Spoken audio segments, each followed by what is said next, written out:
I'm going to show you the origin of white supremacy, because white supremacy is distinctly Christian. They are not separable, because it did not start with Europe, and it didn't start with Virginia, and it didn't start with cotton, and it damn sure didn't start because the West misunderstood the gospel. It sure didn't start because of that. It was because the West inherited a gospel that was already built to serve power. And the split begins the moment that a man meets the disciples of Jesus and walks away saying he learned nothing from them. That's where it happens at. A man who never heard Jesus teach, never saw him liberate a single body, never watched him confront empire, and still believes his revelation outranks everyone who did. And once that seed is planted, the rest is inevitable. Because I want you to use your head for a second. If revelation outranks relationship, and knowledge outranks presence, and interpretation outranks witness, then you can never be seen in God, only interpreted in God. This is how a new authority is born, not founded in what Jesus taught, but in what a man decided Jesus means. Right, what he meant. This is the hinge of history itself. So I'm going to show you how this works, right? Because Genesis already told you the pattern itself, right? The serpent does not tempt with evil. The serpent tempts with knowledge. You will be like God, knowing good and evil, right? Right? That's what it said. So good versus evil is what gets introduced right there. He replicates this. Flesh versus spirit. Old man versus new man. Adam versus Christ. Law versus grace. Works versus faith. And Jesus teaches non-dual kingdom, right? Love your enemies. Judge not. Blessed are the poor.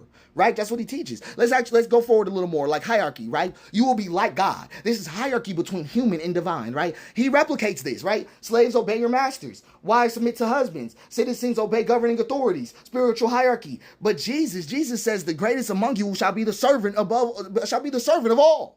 That's what Jesus says. The first shall be last. Do not lord over it like the Gentiles do. And we can go right on along to the nakedness and afraidness, right? The nakedness, the shame, the need for covering. He replicates this. Women must cover their heads. Shame of the body. Covering through Christ's righteousness. Shame-based identity. But Jesus teaches, consider the lilies. Right? Consider the lilies, right? The children are the model. That's what Jesus says. Let the children come. Let's even go further. Mediation, separation requiring bridging. So this literally happens. He literally gets replicated again in real time. Christ as the mediator. Need for apostolic authority, sacramental systems, hierarchical church structure. But Jesus literally says the Christ is with the kingdom of God is within you. That's what Jesus says. Direct access. Where two or three are gathered. It's that easy. Let's go even further. You will know, right? That's what the serpent says. You will know. So he literally replicates this, right? Salvation through correct belief. Faith as intellectual asset. Doctrine as a boundary maker. Heresy as danger. But Jesus literally says, by their fruits you will know them. Those who do the will of the Father those who do the will of the Father literally will be living in practice over belief. Who do the will of my Father. Right? Not believe the will of my Father. Christianity repeats the fall. That's what I'm trying to tell you. Christianity repeats the fall with the new fruit. Christ as knowledge. Not Christ as life. Not Christ as liberation. Not Christ as kingdom unleashed. Not that, but Christ as a system to believe, a doctrine to master, a formula to accept, and a righteousness to grasp. This is not faith. This is the tree of knowledge wearing a cross. And once that tree is switched, everything that Jesus actually taught becomes unnecessary. Because Jesus, if you actually understand Jesus, you know he speaks in stories, touches bodies, breaks chains, feeds the hungry, blesses the poor, warns the rich, confronts empire by name. Right? By name. But what does the next voice say? Slaves, obey your masters. Wives, submit. Honor Rome, for it is God's servant. Stay in the condition you were called. If they are harsh, endure. That's what the next voice says. And because he attaches Christ's name to it, people mistake obedience for holiness, suffering for righteousness, and hierarchy as a form of divine order. This is the exact point where liberation becomes management. This is the exact point where kingdom becomes doctrine, where presence becomes belief, and where Christ becomes a concept and the gospel becomes useful to power. It did not take 1,500 years to conquer Christianity. It did not take that long. It took one generation. Just one. And that generation chose the letter over the life. Because white supremacy did not invent its own logic. No, it didn't. It inherited it. So I'm going to show you the formula that it received fully intact. Right? It got the formula literally handed in the mail. Spiritual equality, material hierarchy, obedience as a virtue, order as righteousness, suffering as proof of faith, authority as divine, liberation postponed to heaven. I just want you to understand. He literally handed them a system where the oppressed behave themselves in the holiness, and the powerful retain their structure, and the poor carry the morality, and the empire receives religious cover, and unity just means don't resist. Ain't that familiar? Ain't that familiar? And I want you to understand this, right? Just understand this. Christianity doesn't have a cancer. No, It doesn't have a cancer. It's actually Christianity itself that was built to survive empire. It was the version empires always preferred. It was the version the West amplified and the version that whiteness baptized in the law. Because a cross, right? Christianity is not a cross that just frees souls and not bodies.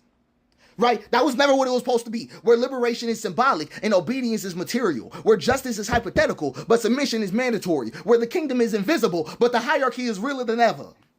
That is not what Jesus spoke on. This is actually the soil that whiteness grew in, though. A religion that taught entire peoples to reinterpret chains as spiritual maturity and domination as a form of divine order. And the worst part about this is that the Christianity that shaped the West, the one that actually changed the West, preserved every word that the system builder wrote and silenced almost everything that the teacher of liberation actually said. That's what they did, right? Because you cannot build an oppressive civilization on the Sermon on the Mount.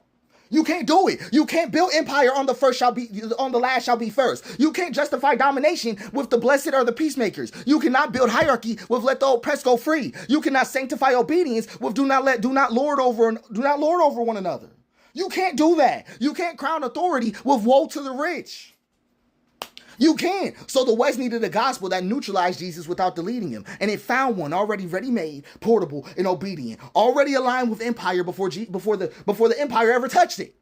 Before the empire ever touched it. And that gospel replaced follow me with believe correctly. That's what it did, right? It replaced that. That gospel replaced the kingdom is within you to the kingdom is deferred to heaven.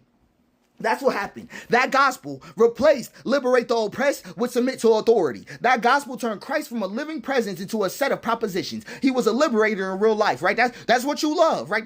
That's who saved you, right? As a liberator, you turn, but that gospel turns him into only a sacrificial mechanism where his words are meaningless, and where his teacherhood, right, where everything that made him a teacher is reduced into doctrine, and what was actually a love-led revolution is just a religion that fights for itself.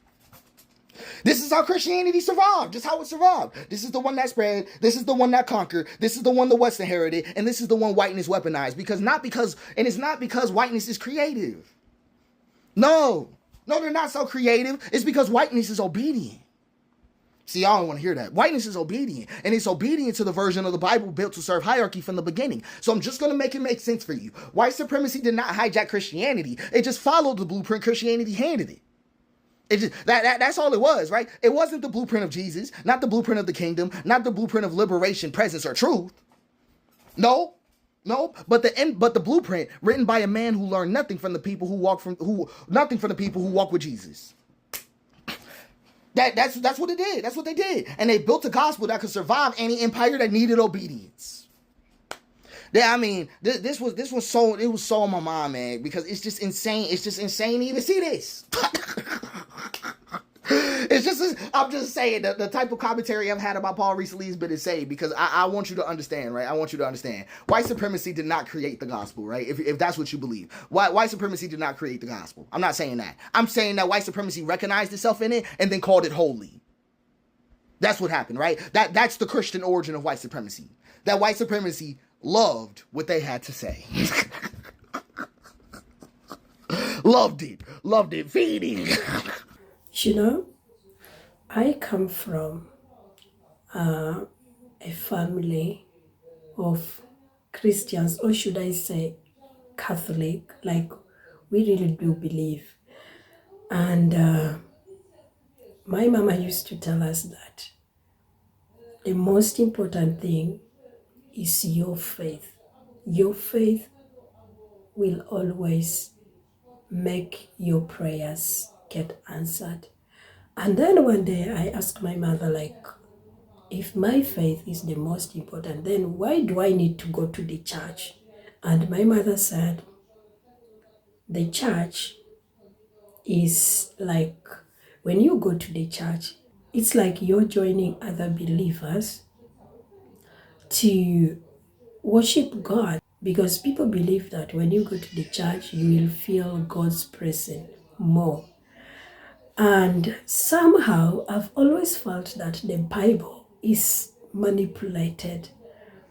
And before you jump into conclusion and start saying that we are attacking Christianity or someone's faith, nope, this is about separating faith itself from the system that was used to control the people. Because the Bible itself tells us that we all are created in God's image. But somehow, the man used the same Bible, especially during slavery and colonization, to control our minds.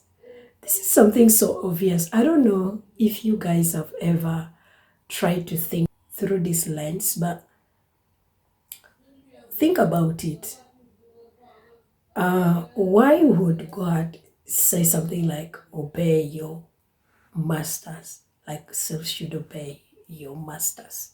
It does not add up, right?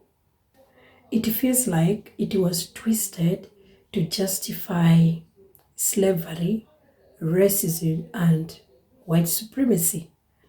Because Christianity, as a belief system, teaches love, equality, compassion, and dignity.